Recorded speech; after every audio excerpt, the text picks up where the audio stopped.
It's great to be back in Charlotte. I've seen the Panthers playing well. That's great. I live in Miami now, so like the Dolphins. I don't think the Panthers playing the Dolphins this year. I don't think they matched up. But I'll be watching, so tweet at me if you're watching the game. Preseason, what? Oh, in the preseason, yeah, but they're not playing during the regular season. Got it. Cool. So my name is Matthew Kapala. I am a Polish immigrant, so I have a bit of an accent, and I came to America about 15 years ago. I started working in construction or hanging scaffolds, and it was a lot of hard work, so I grabbed web development for dummies and started building websites and doing SEO, and I built my first profitable website in 2006.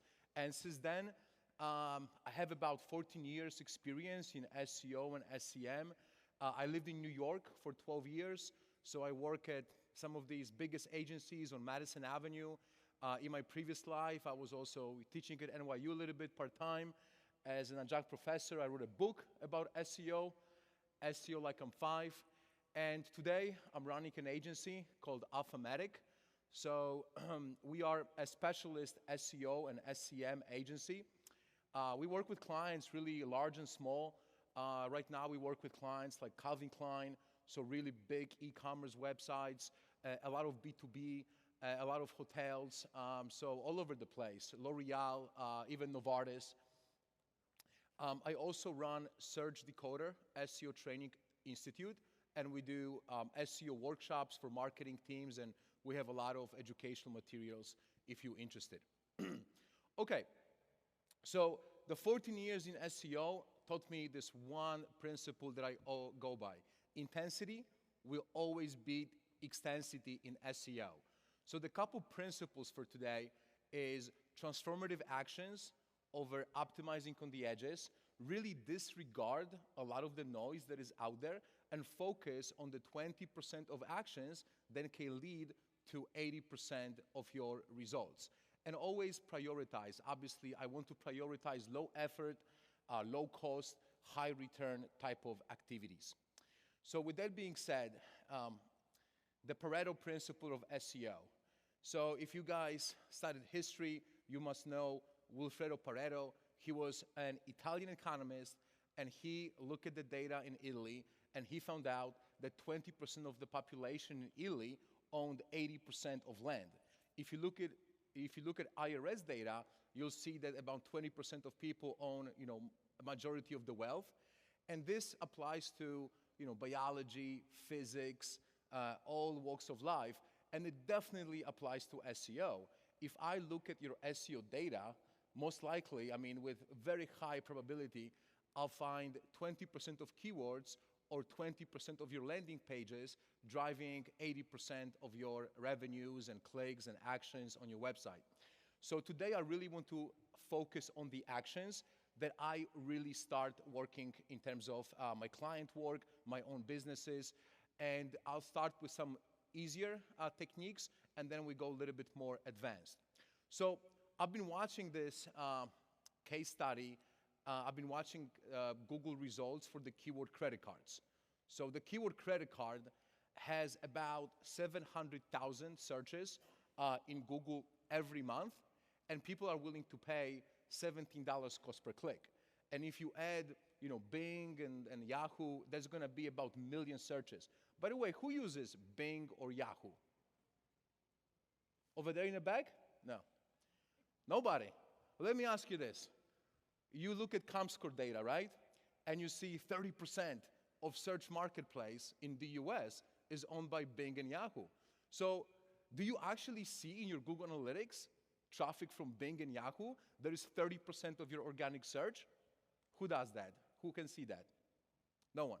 Okay, so just a side note, the ComScore data is a panel data, but if you look at, let's say, StatCounter data, which is scraping Google search results, you'll see that Bing and Yahoo is below 10%, and Google actually owns about 90% or more in the US. So it depends on the type of methodology that you use. But let's go back to my case study. So today, MasterCard ranks number 2. Visa ranks number 3. American Express is 21 on the second page of Google, actually the third page of Google, and Discover drop in the top 100. So you can run SEMrush analysis. So again, if you are top 10, that's pretty much money in the bank, right? People search for credit cards they're willing to buy. Now, if you look at the same search results from about a year ago, I think it was May 2017, you'll see that Visa was 33 on Google. They were getting no traffic from the keyword credit card. Today, they are number 2. So Visa jumped from 33, no traffic, to position 3, or position 3 on Google. So that's about 1,000% growth. And Visa today, if you reverse engineer the statistics, so number 3 on Google, you get about 9% click-through rate, and you're looking at the numbers, Visa right now is tapping to an estimated 67,000 organic clicks from this keyword, and it's worth about $1 million if you apply, the formula and you're looking at $17 cost per click. So today, so this to me is a transformative action. So let's look what Visa did to spur their growth. So Visa, they consider themselves a payment processing company. American Express and Discover are actually issuers of credit cards. But Visa, for a long time, they didn't have any credit card content on their website.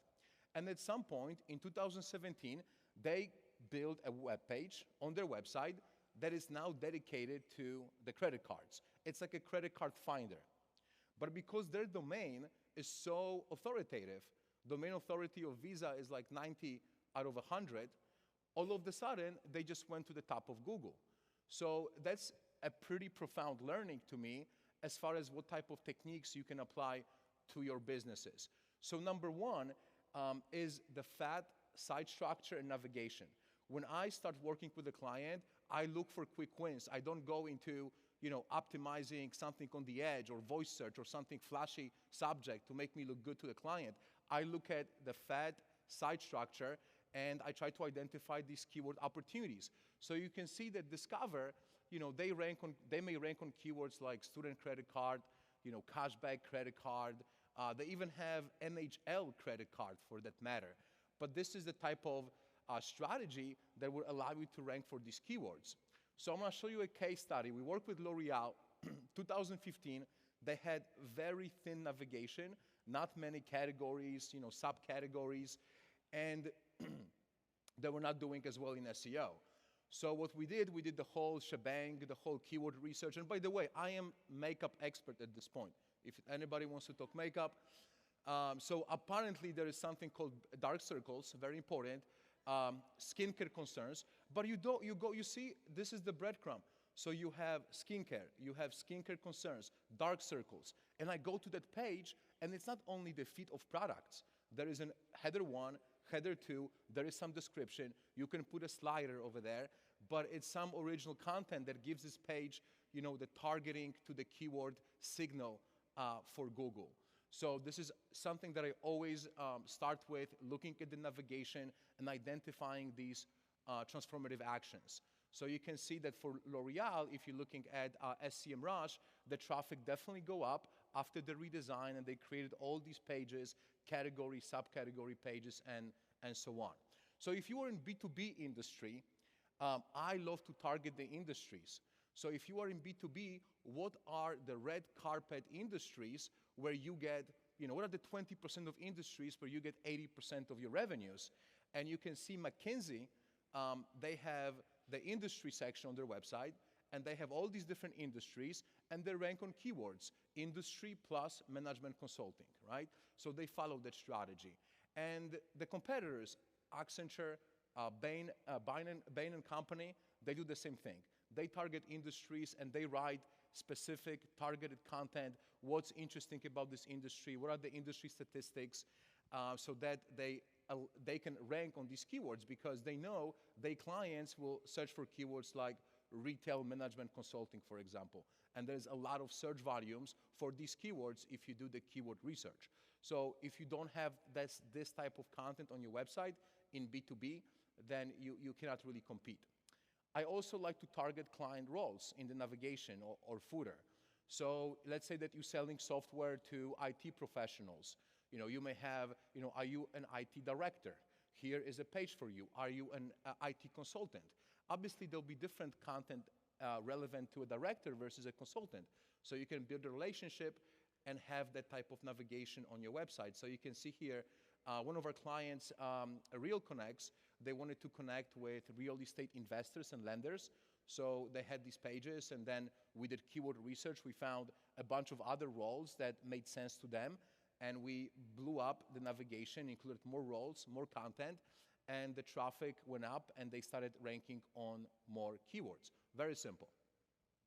If you're a local business or you target, local clients, then you definitely need to have a page for every location, right? Roto-Rooter, if you look for a plumber in Charlotte, they would not rank on the front page of Google, and they have this nice box with schema and the reviews and everything, because they build a page for every location.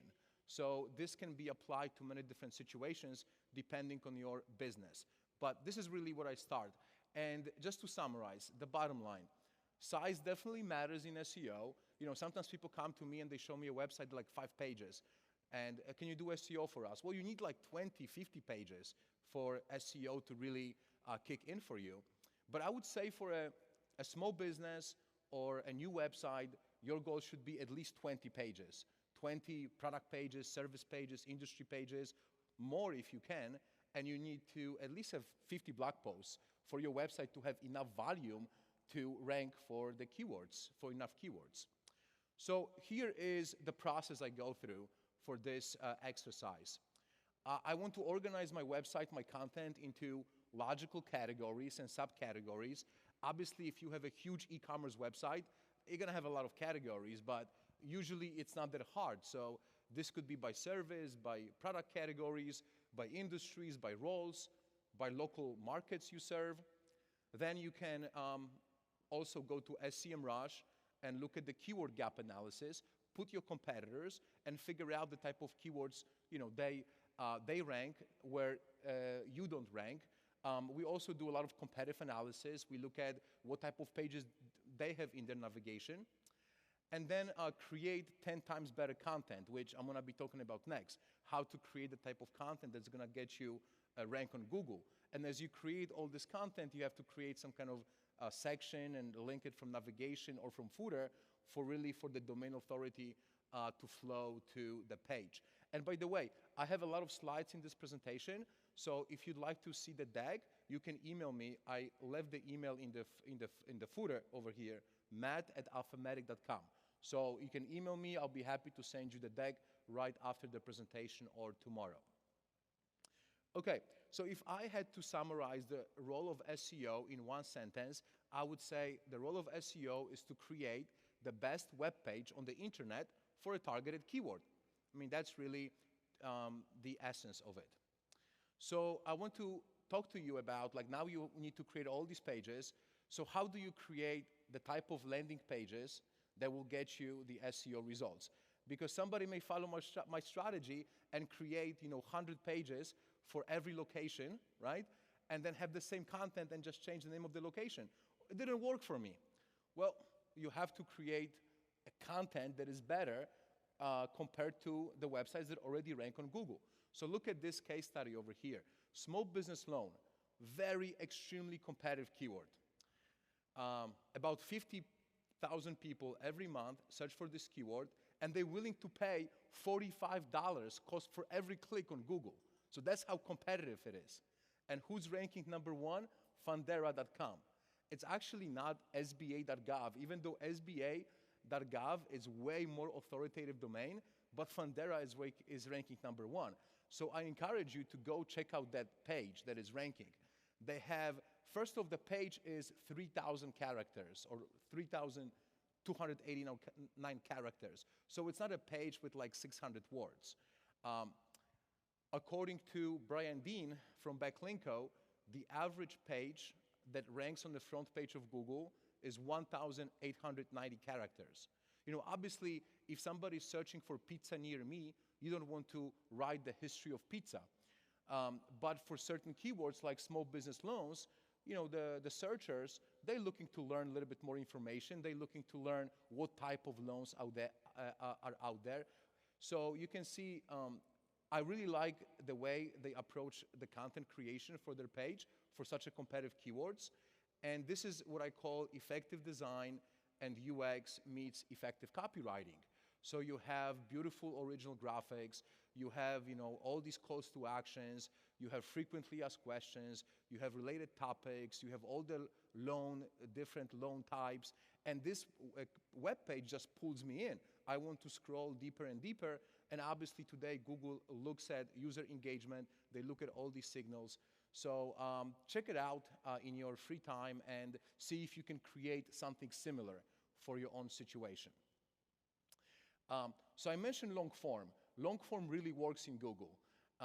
And also, obviously, it depends on the keyword and user intent. So we used to work with makeup.com, which is a website that gets almost 1 million visits every month. It's a huge website in the beauty industry. And in the beginning, when I started working with them, they didn't do that well in SEO because they were publishing so much content, 400 words, 600 words, very visual content, because they were doing great on social media. And they were really killing it on social media, but not in SEO. So today, actually, if you search for makeup, they are like top 1 or 2 on a very competitive keyword. But what we recommended was to create these long-form guides, makeup tutorials, makeup guides.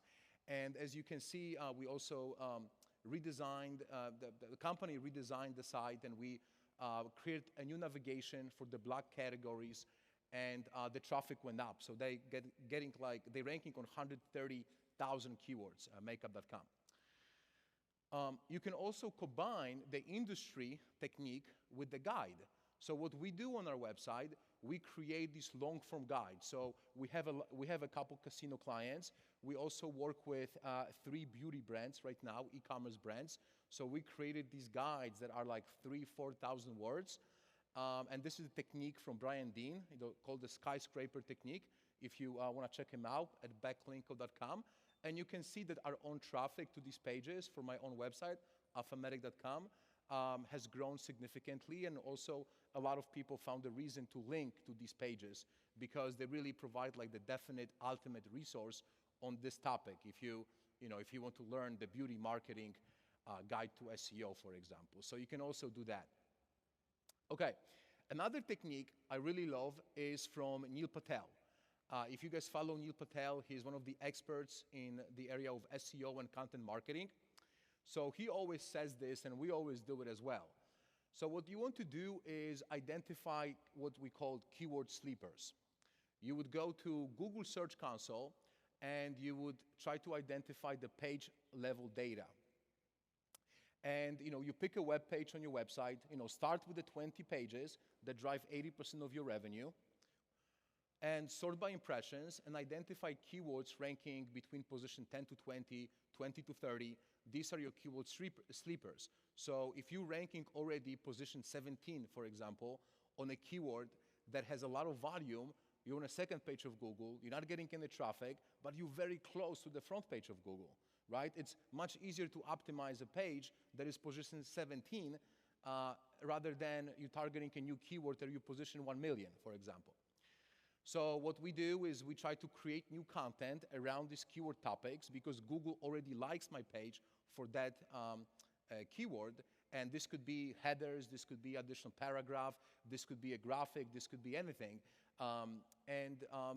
Also try to get contextual relevant links. So for example, let's say that I have IT software company, and one of my pages ranks for IT software keyword. I would want to also write a blog post about maybe how to pick IT software for medical industry. I'm just making this up. So I would find that thematically relevant way to post a blog post and link to that page for that keyword that is a keyword sleeper, if that makes sense. So you're much better off doing this than targeting new keywords where it's going to take you 6, 12, 18 months to rank for on Google. Oh, wrong way. Okay, this is pretty fundamental, but page titles show a very high correlation to search rankings. Somebody recently asked me, well, is it really important to include keywords in page titles still? Well, look at credit cards. There is no one page title that doesn't include the keyword credit cards that ranks on Google. And in most cases, the keyword credit cards is actually included twice in the page title. So if somebody tells you, like, don't worry about page titles, well, I would say that they're missing the point. We are very strategic about page titles, and we see good results from doing this technique, which is called keyword within a keyword within a keyword. Okay, so you only have 65 characters, and you want to include 3 to 4 keywords to also hedge your bets.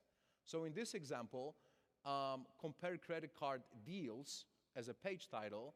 I'm trying to target 4 keywords: credit card, compare credit cards, credit card deals, and compare credit card deals.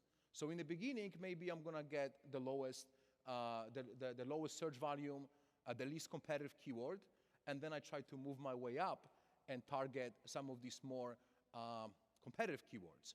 So again, this technique, keyword within a keyword within a keyword, has worked very, very well for us. So going back to our initial case study, when we're looking at the credit card industry. So if you remember, Visa was number 3 on the keyword credit cards. MasterCard was number 2. But MasterCard and Visa actually get the least traffic from Google. If you're looking at SEMrush data, they're ranking at the least amount of keywords. And American Express is killing it. So what is American Express doing that Visa is not doing? So if you look at American Express, they have huge amounts of content. They have a lot of blogs, and they talk about travel, talk about small business. They became a resource for small businesses, and it's like so much content. You can't even compare a website like MasterCard or Visa to American Express. So I'm actually traveling to New York tonight. I have a presentation with this big company. They have a lot of e-commerce websites, and they don't have blogs. So I have to pitch to them. I believe that they should have a blog on their website. So pitching the blog, it's like Hercules task sometimes. But make no mistake, without a blog, there is really no successful SEO. It's very hard to be successful in SEO without a blog. According to HubSpot, websites that blog get 55% more traffic and 80% more leads.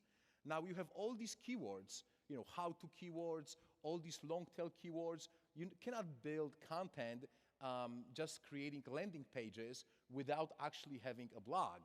So just quickly on the blog, a lot of times when I work with clients, they put a blog on like a subdomain or like some kind of a microsite or something like that. So that is not really providing the value to your website, to your domain. You want to have a blog on the directory, domain.com/blog, not a subdomain, not a microsite, and then blog about related topics. And I'll talk about related topics because they're very important. That are semantically relevant to your transactional keywords, and then find opportunities to link to your landing pages, to your service pages, product pages.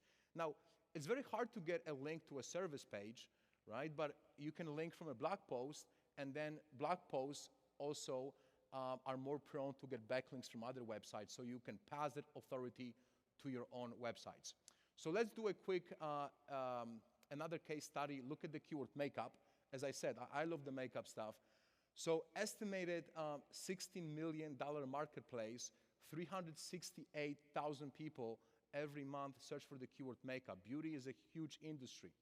So when I look at the front page of Google on this super competitive keyword, you can see that the blue links is maybe 20%, maybe 30% of my real estate. All that stuff in red is featured snippets. So this is where Google is today. And you can see, for example, it's so hard to get to the top 10 in the blue links. You have to compete with Sephora, you have to compete with Ulta, and then makeup.com is number 3, but you have all these featured snippets opportunities to rank on the front page. So Refinery 29 actually is ranking in 2 places, in the top stories, featured snippet, and then also in people also ask featured snippet. So you have to include these featured snippets, and today's tools such as Keyword Explorer, for example, SEMrush, all these tools show you how much real estate there is on Google. If you search for a keyword and you see 10 blue links, great. I'm going to target this keyword with my web page. But if you see something like this, I want to get into those featured snippets because they dominate what is happening on Google today. So this also goes back to RankBrain. So RankBrain is this new Google's technology, and they use artificial intelligence, they use machine learning, that is driving the algorithm today. So what this, like M5, what this RankBrain is trying to do is understand semantic connections between different words. So back in the day, if you wanted to rank on a keyword best Netflix shows, you would want to include top Netflix shows, best Netflix shows, best Netflix shows to watch, right? You would want to include the keyword and synonyms of the keyword.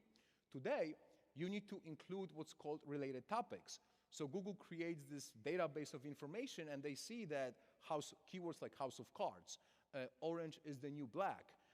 What am I watching on Netflix right now? El Chapo. Great show on Netflix, El Chapo. So that would be these types of keywords I want to use, even though they don't even have shows on Netflix in them. So it's very important to think about these related topics. And there are a couple tools you can use to find these keywords.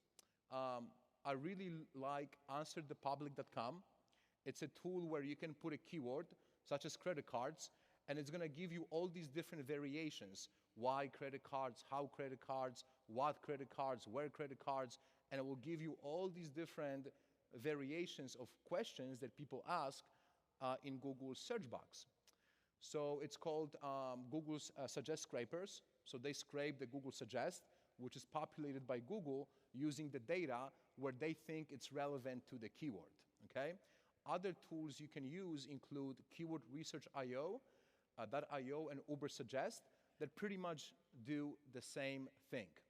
And what we do with our clients, we identify the top search questions for every topic, for every product, every industry, every service, every role, and we try to create frequently asked questions section on the website so that we can show up in these answer boxes in featured snippets. And you also can use these to write blog posts. Just grab a question and answer the question. Great way to create your content calendar for the blog. This is pretty easy technique that I love to use myself. So I go to Search Console and I look at 404 errors. The 404 pages on my website that used to exist, right now they render 404 errors. And they're usually not that harmful. You may have many, but they may not be that harmful unless you have other websites linking to these pages. If you have other websites linking to these 404 errors, well, first off, they're going to have broken links, so they can remove these links from their own websites. Second thing, these links get trapped in a 404 error. They don't count for your SEO, and it's so hard to get backlinks to your website. So by redirecting them using 301 redirect, which is the permanent redirect, you can unlock some of that backlink, let's call it link juice, that may be trapped in your 404 errors. So that's also a quick win that you can consider. Okay, so if you were a beginner and you want to do all of this and you want to identify some of your SEO quick wins on your website, this is the toolbox that we always use, at the fundamental level.